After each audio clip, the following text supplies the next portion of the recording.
বিসমিল্লাহির রহমানির রহিম। আসসালামু আলাইকুম। কেমন আছেন আপনারা সবাই? আলহামদুলিল্লাহ, আমিও ভালো আছি। আজকে আপনাদের মাঝে আমি নিয়ে আসছি মটরশুঁটি ঘুগনি রেসিপি। তো আমরা প্রায় সময় যে ছোলা দিয়ে ঘুগনিগুলো রান্না করি, তো আজকে আপনাদেরকে মটরশুঁটি দিয়ে ঘুগনিটা রান্না করে দেখাবো। এখানে আমি কিছু পরিমাণ মটরশুঁটি নিয়ে নিয়েছি, প্রায় আধা কেজির মতো হবে। এখানে এগুলোকে আমি ভালোভাবে ছিলে পরিষ্কার করে ধুয়ে নিয়েছি। হালকা একটু গরম পানিতে ভিজিয়ে রেখেছিলাম যেন এটা একটু নরম হয়, বা মেডিসিন থাকলে যেন এটার গন্ধটা চলে যায়, সেজন্য। এই যে এরকম মটরশুঁটিগুলো নেওয়া আছে আমার, পরিষ্কার করে নেওয়া, ধুয়ে।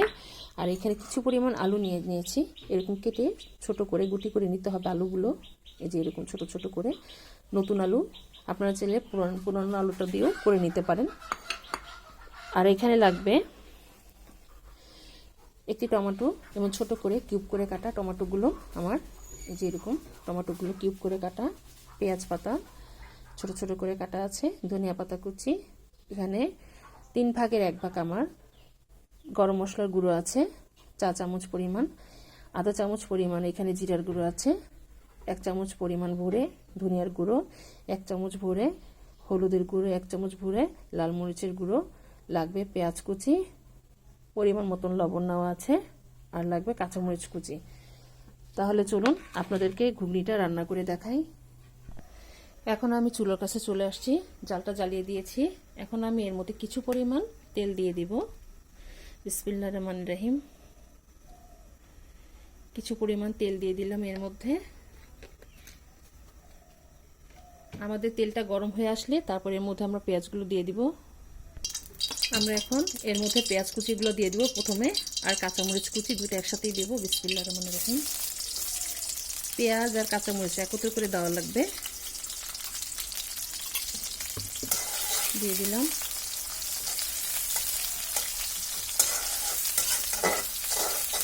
আপনারা চাইলে এর মধ্যে গরম মশলা, যেটা আস্ত গরম মশলা, সেটা দিতে পারেন। আমি এখানে ফাঁকিটা ব্যবহার করছি। এটা বেশি লাল হওয়ার প্রয়োজন নেই, একটু নরম হয়ে আসলে পেঁয়াজ আর মরিচটা, তার মধ্যে আমরা পানিটা দিয়ে মশলাগুলো অ্যাড করে দেব।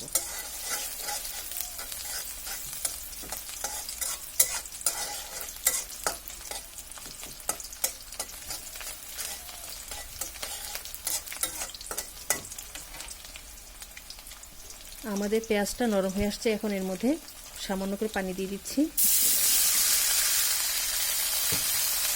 আমাদের মশলাটা কষিয়ে নেওয়ার জন্য।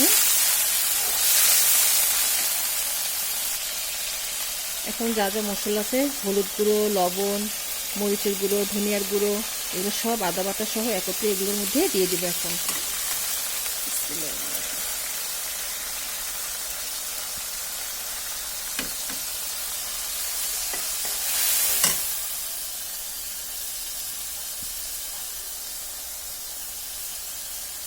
আদা বাটাটাও দিয়ে দিচ্ছি এর মধ্যে। এখন যে টমেটোগুলো কাটা আছে সেটাও এর মধ্যে দিয়ে দেব।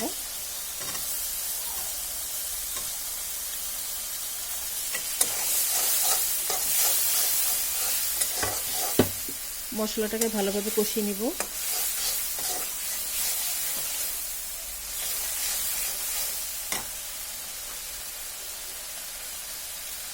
আমাদের মশলাটা প্রায় কষানো হয়ে গিয়েছে। এখন যে আলুগুলো কাটা আছে সেটা এর মধ্যে দিয়ে দিচ্ছি।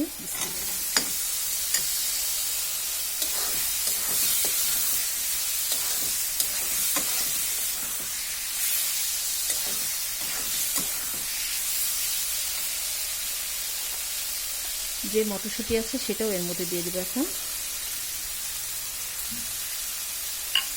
এখন এটাকে ভালোভাবে নেড়ে দিব।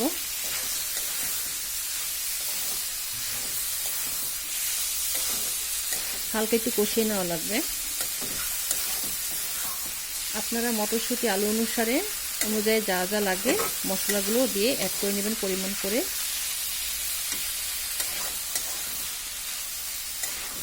আমাদের আলু আর মটরশুঁটিটা কষানো হয়ে গিয়েছে। এখন আমরা এর মধ্যে পরিমাণ করে পানিটা দিয়ে দিব।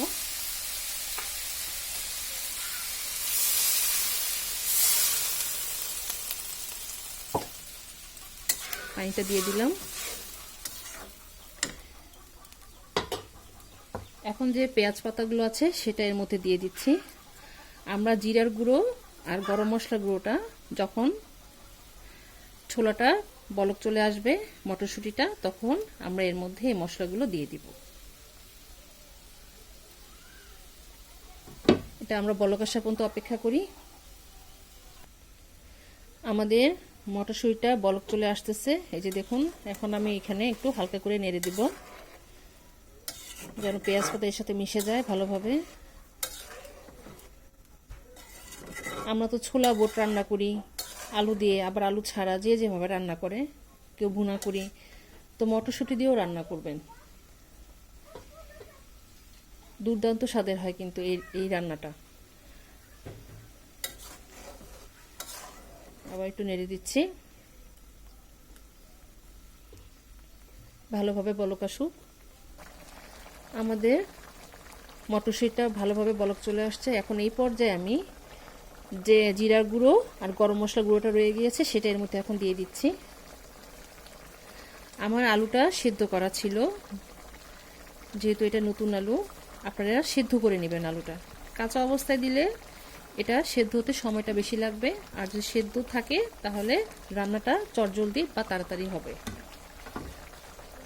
এখন আমি এটাকে আবার ভালোভাবে মিশিয়ে দিব মশলার সাথে নাড়া দিয়ে। সামান্য একটু পানিটা টেনে আসলে তারপরে আমরা এর মধ্যে ধনিয়া পাতাটা দিয়ে দিব। আমাদের মটরশুঁটিটা প্রায় হয়ে আসছে, এই যে দেখুন মাশাআল্লাহ, তার কালারটা ভালো চলে আসছে এখন। এই যে দেখুন মাশাআল্লাহ, এরকম গ্রেভি গ্রেভি থাকবে, একদম ঝোল শুকালেও ভালো লাগবে না এটা। এই খাবারটা হচ্ছে একটু ভেজা অবস্থায় থাকবে, একটু মাখা মাখা, একটু জুসি জুসি, যেহেতু নামানোর পরে আরও টেনে যাবে। এখন আমি এই পর্যায়ে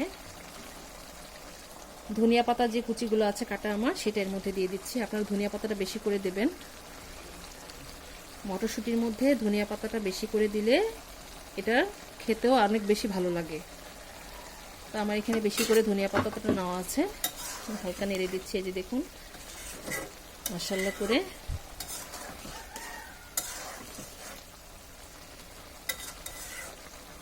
এখন আর চুলায় রাখার প্রয়োজন নেই, যেহেতু আমাদের এটা কমপ্লিট রান্নাটা।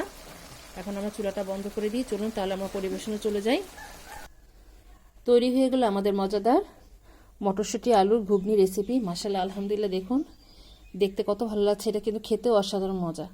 আপনারা অবশ্যই একবার হলে ট্রাই করবেন, অবশ্যই আপনাদেরটা ইনশাল্লাহ আরও মজার হবে।